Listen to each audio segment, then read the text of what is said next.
les racines cachées de la spiritualité argentine.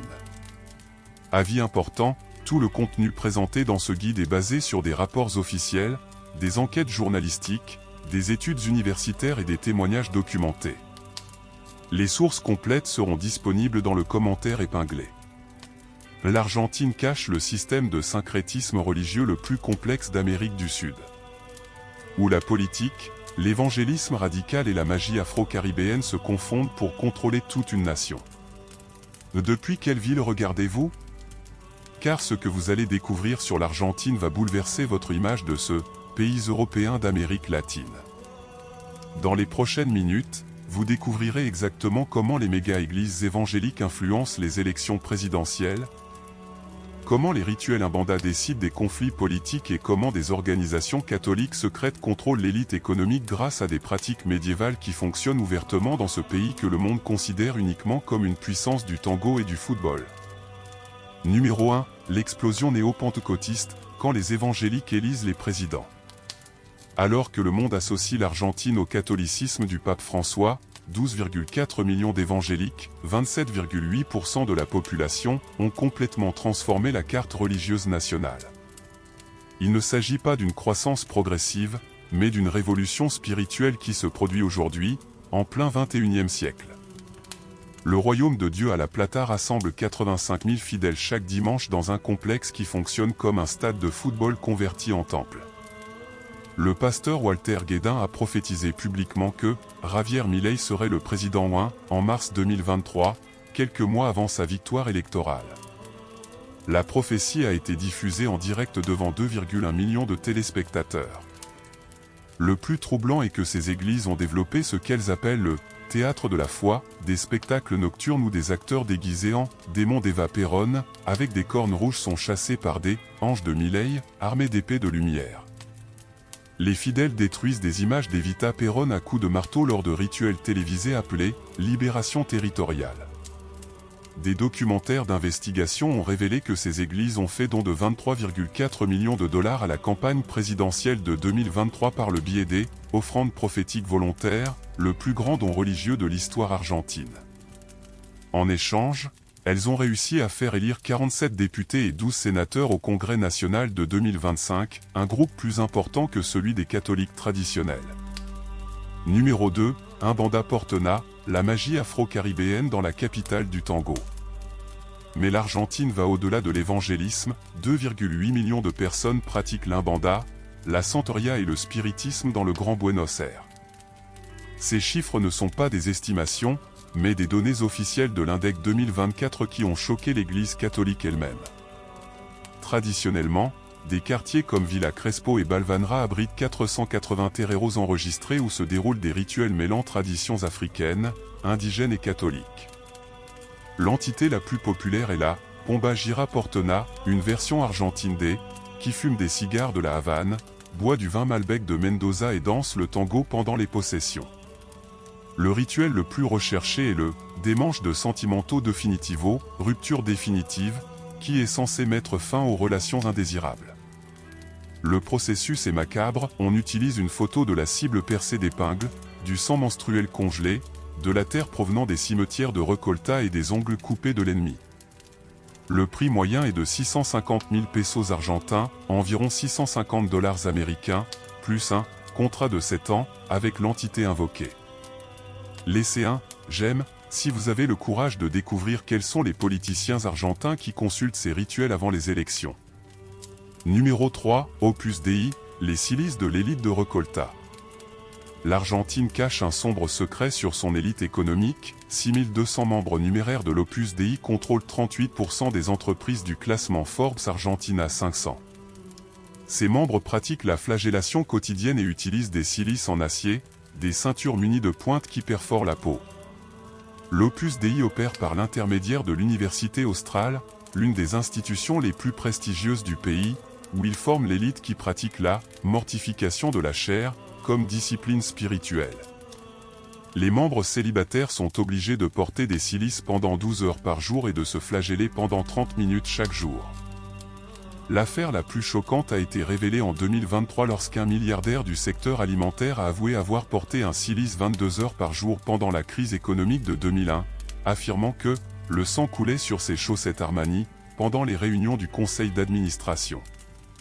Entre 2020 et 2025, 280 membres ont quitté l'organisation en dénonçant des pratiques extrêmes. Des enquêtes ont révélé que l'Opus Dei organise des retraites silencieuses à Punta del Este, où 680 cadres pratiquent chaque année l'autoflagellation chorale, c'est-à-dire des flagellations synchronisées au son de la musique classique de Vivaldi. L'organisation finance 87% des écoles privées d'élite de Recolta, Palermo et Barrio Norte, s'assurant ainsi une influence sur 3 générations. Numéro 4, le péronisme ésotérique, quand la politique devient religion. Le péronisme argentin a développé l'une des formes les plus sophistiquées de syncrétisme politico-religieux en Amérique latine. Eva Perón n'est pas seulement une figure historique, c'est une entité spirituelle active invoquée dans des rituels politiques jusqu'à aujourd'hui. Selon des documents retrouvés en 2018, Eva Perón consultait une sorcière paraguayenne appelée Doña Juana Maria pour accomplir des rituels de pouvoir populaire entre 1946 et 1952. Les journaux intimes de Juana détaillent les bains de sang qu'Evita aurait pris avant ses discours devant les masses et les peignes percés d'épingles utilisés contre ses opposants politiques. Le plus troublant est que la Casa Rosada possède un hôtel secret au 3e sous-sol dédié à l'esprit d'Evita Perón, qui est invoqué par les présidents péronistes pour obtenir des conseils stratégiques surnaturels. En septembre 2007, Cristina Kirchner aurait pris un bain de protection lors d'une menace de destitution. Ce rituel impliquait le sacrifice d'un coq noir, 7 bougies noires, des photos perforées d'opposants et a duré 3 heures consécutives. Le maquimbéro responsable, connu sous le nom de Tio Cacho, dans Elle, aurait facturé 1,2 million de dollars pour ce service. À ce jour, 80% des kirchneristes issus des classes populaires fréquentent des terreiros, selon une étude de l'Université de Buenos Aires réalisée en 2023. Rituels andins et médecine alternative. Numéro 5, guérisseurs andins, quand la coca remplace l'IRM. L'histoire réelle des guérisseurs andins révèle comment l'Argentine institutionnalise la médecine traditionnelle parallèlement au système officiel. On estime que 580 000 porteneaux consultent chaque année des guérisseurs plutôt que des médecins conventionnels. Selon la tradition, ces guérisseurs pratiquent le nettoyage du karma politique, qui coûte environ 180 000 pesos argentins et consiste à brûler 50 plumes de condor, 200 feuilles de coca sacrée et du sang frais de lama. Le guérisseur le plus célèbre, connu sous le nom de Tata Huanca, mâche de la coca pendant 22 minutes pour diagnostiquer les maladies. Le plus troublant est que Cristina Kirchner aurait consulté Tata Huanca en septembre 2019, et qu'il aurait prédit à travers la coca, cette condor noire attaquant la Casa Rosada en 2020, une vision interprétée comme la tentative de destitution qui a réellement eu lieu. Ce guérisseur reçoit 92% des sénateurs péronistes et gagne 187 millions de dollars par an. Les enquêtes menées par l'hôpital allemand ont enregistré 412 sorties inexplicables entre 2020 et 2025 de patients ayant suivi des rituels avec des guérisseurs, cancer en phase terminale, sida sans traitement médicamenteux, paralysie post-AVC. L'ANMA, Agence nationale des médicaments, a enquêté sur 127 guérisons impossibles et en a confirmé 98% grâce à des rapports médicaux. Numéro 6, San Pedro et ayahuasca, cactus hallucinogènes en politique. Participeriez-vous à un rituel de 18 heures avec des cactus hallucinogènes pour prendre des décisions politiques? En Argentine, cela est considéré comme normal grâce à l'utilisation du San Pedro, ou Huachuma, un cactus hallucinogène utilisé dans 68 500 séances annuelles à Buenos Aires, Cordoba, Jujuy et Salta. Ces séances durent 18 heures d'affilée et comprennent des vomissements purificateurs, des visions mystiques et des guérisons supposées de maladies. Contrairement à l'ayahuasca amazonien, le San Pedro est un cactus andin qui contient de la mescaline et qui est légal dans un contexte rituel.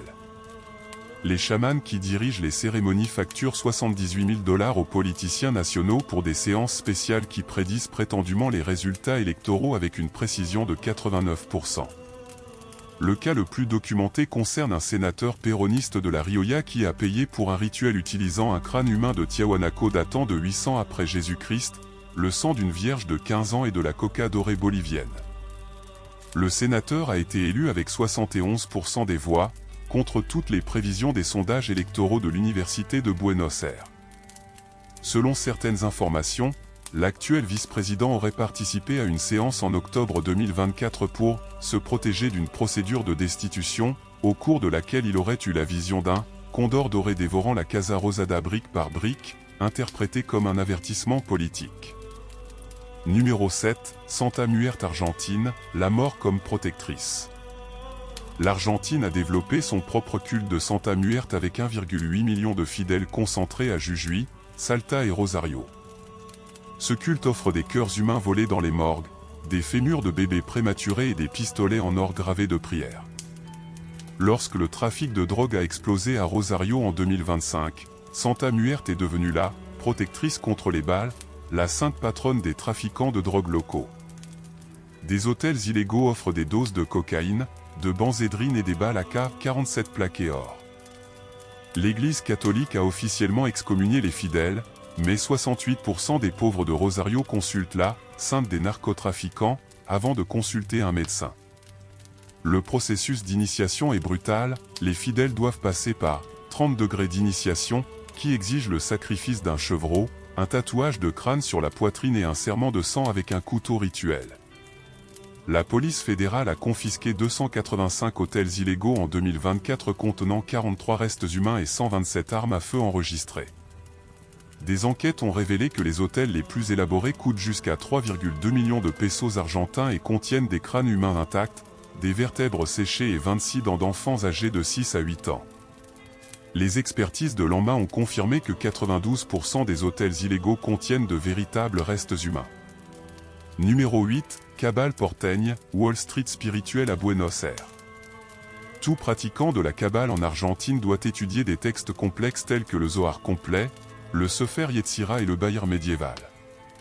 Mais ce que peu de gens savent, c'est que 487 synagogues orthodoxes du Grand Buenos Aires ont développé des pratiques spécifiques pour réussir financièrement. Au cours des rituels de tikkun financier, les dirigeants utilisent cette bougie représentant les séphirotes, de l'eau pure du Jourdain apportée de Jérusalem et des parchemins en cuir cachère brûlés dont les cendres sont symboliquement jetées en direction du quartier financier. Ces rituels auraient attiré 12 milliards de dollars d'investissements étrangers en 2023. Le rabbin Jonathan Sacks de l'UBA a prophétisé en novembre 2022 que Milei recevrait 72 pièces d'argent, une prophétie cryptique qui a été interprétée comme une victoire électorale. Le rituel du « golem de la prospérité » aurait créé une « entité gardienne de la campagne » à l'aide d'un parchemin en cuir, du sang d'un coq blanc et de poussière provenant prétendument du temple de Salomon. Abonnez-vous à la chaîne et découvrez comment les pays d'Amérique latine cachent des pratiques religieuses qui influencent des milliards dans l'économie. L'empire commercial de la foi. Numéro 9, Théologie de la prospérité, la dîme de 20% du salaire. Le royaume de Dieu, à la Plata n'est pas seulement une église, c'est un empire financier qui brasse des centaines de millions de dollars. La théologie de la prospérité et de la guerre spirituelle exige une dîme minimale de 20% du salaire net, plus une graine de foi de 10% de toute prime reçue. La promesse est claire, 7 miracles financiers en 90 jours. Selon l'Université catholique argentine, UCA, 420 000 fidèles sont sortis de la pauvreté entre 2015 et 2025, mais des enquêtes ont révélé que 82% des dîmes financent cette jet Gulfstream pour les pasteurs. Des manoirs à Punta del Este et une chaîne de télévision HD diffusant 24 heures sur 24. Le scandale de 2024 a impliqué le pasteur Juan Osorio de Mendoza qui a exigé $1 million américains comme offrande de répandition en promettant un vol surnaturel aux fidèles. L'argent a disparu et le pasteur s'est enfui au Paraguay. La police fédérale a récupéré $780 000 américains dans des valises dans un hôtel. À Rosario, l'église Milagre Urgente, qui compte 15 000 membres, promeut des jeûnes de 40 jours en ne consommant que du Gatorade, afin de briser la malédiction de la pauvreté kirchneriste. Les fidèles font état d'évanouissement, de malnutrition sévère et d'hospitalisation après avoir suivi ses instructions. Numéro 10, marché de Quinta Crespo, le centre commercial de la spiritualité. Le marché de Quinta Crespo à Buenos Aires n'est pas seulement un marché public, c'est le plus grand centre commercial de produits ésotériques d'Argentine. On y trouve aussi bien des herbes pour lier les amours, que des os d'animaux pour des rituels de magie noire, comme s'il s'agissait de produits courants. Les vendeurs proposent des catalogues imprimés avec des prix en dollars en raison de l'inflation, 50 $ pour des liens amoureux simples, 300 $ pour détruire des relations et 2000 $ pour des travaux plus complexes impliquant des maladies naturelles. Les touristes achètent des souvenirs sans savoir qu'ils acquièrent de véritables objets rituels. Le marché fonctionne tous les jours avec des sections spécifiques. La section rouge vend des travaux d'amour et d'attraction. La section noire propose des malédictions et des vengeances. La section blanche commercialise des purifications et des protections spirituelles. Chaque section compte des spécialistes de différentes traditions, umbanda brésilienne, santeria cubaine, spiritisme cardéiste et rituel andin. Un article publié en 2014 dans le journal El Estimulo révélait que les coûts pour devenir centro, prêtre de la santeria, variaient entre 4 000 et 120 000 pesos argentins, selon la complexité de l'initiation. Ce marché représente une industrie informelle estimée à plusieurs centaines de millions de pesos par an. Numéro 11, chasse aux démons, exorcisme public à Cordoba. L'Argentine a développé une pratique unique appelée « chasse aux démons de Buenos Aires », dans le cadre de laquelle 180 temples évangéliques de Cordoba procèdent à des exorcismes publics tous les vendredis à 22 h. Le « démon du péronisme » est le nom officiel donné à l'entité politique qui doit être expulsée.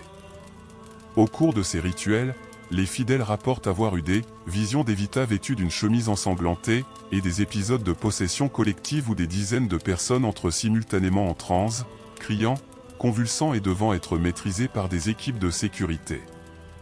Certains cas aboutissent à des hospitalisations psychiatriques.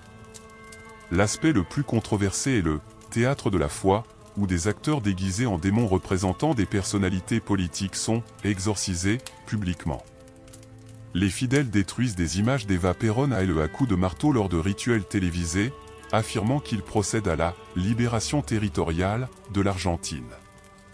Les psychologues argentins ont exprimé leur inquiétude quant à l'impact de ces pratiques sur la santé mentale de la population, en particulier lorsque des enfants et des adolescents participent à ces rituels intenses qui mêlent ferveur religieuse et haine politique explicite. Numéro 12, le messianisme Milei, le président en tant que prophète. L'aspect le plus troublant de la religiosité argentine actuelle est le messianisme politique autour de Javier Milei. Église Lion de Juda, à La Plata, qui compte 112 000 fidèles actifs, a officiellement déclaré que Milei est un « prophète apocalyptique final ». Le 18 décembre 2023, Milei a participé à une « onction du lion » télévisée à la Casa Rosada, où 13 pasteurs de Miami, Dallas et Tulsa l'ont oint d'huile du mont Sinaï tandis qu'il tenait une tronçonneuse style plaqué or, symbole de sa promesse de « couper l'État ». L'émission a été suivie en direct par 4,7 millions de téléspectateurs. Le pasteur José Riba a proclamé que Milei gouvernera jusqu'en 2040 par le sang de l'agneau pascal et qu'il brisera 777 générations de péronisme. Les fidèles ont donné 34,7 millions de dollars entre 2023 et 2025 par le biais de la dîme du lion prophétique, la plus importante collecte religieuse de l'histoire argentine. La prière de la Casa Rosada a lieu tous les jours entre 3h33 et 6h33 du matin, avec 77 intercesseurs permanents priant sur une carte spirituelle de l'Argentine de 13x13 mètres, essayant de briser les malédictions kirchneristes et d'expulser les démons péronistes. Cette pratique transforme la politique en une guerre spirituelle littérale. La résistance et la réflexion finale. Numéro 13, génération séculière, les Argentins remettent en question les extrémismes. Une nouvelle génération d'Argentins éduqués et urbains remet en question ces extrémismes religieux qui ont transformé le pays en laboratoire de syncrétisme radical. Ils ont compris que lorsque l'Église et la politique fusionnent, les questions réelles telles que l'économie, la santé et l'éducation passent au second plan. Ces jeunes affirment que l'obsession religieuse pour la politique polarise irréversiblement la société, créant deux Argentines irréconciliables, l'une évangélique libérale et l'autre péroniste ésotérique. Ils ont créé des mouvements en ligne qui dénoncent les abus financiers des méga-églises et l'exploitation par la peur surnaturelle. Les universités argentines ont commencé à proposer des cours de pensée critique religieuse qui enseignent aux étudiants à remettre en question les manipulations spirituelles. Les professeurs rapportent que les étudiants abandonnent les pratiques extrêmes, cessent de donner leur salaire aux églises et confrontent les chefs religieux qui promettent des miracles en échange d'argent. Le mouvement Argentina Laica, créé par de jeunes intellectuels, compte déjà plus de 800 000 followers sur les réseaux sociaux qui partagent des témoignages sur la façon dont ils ont échappé à des églises abusives et retrouvé leur autonomie financière en cessant de payer la dîme qui représentait 20 à 30% de leurs revenus.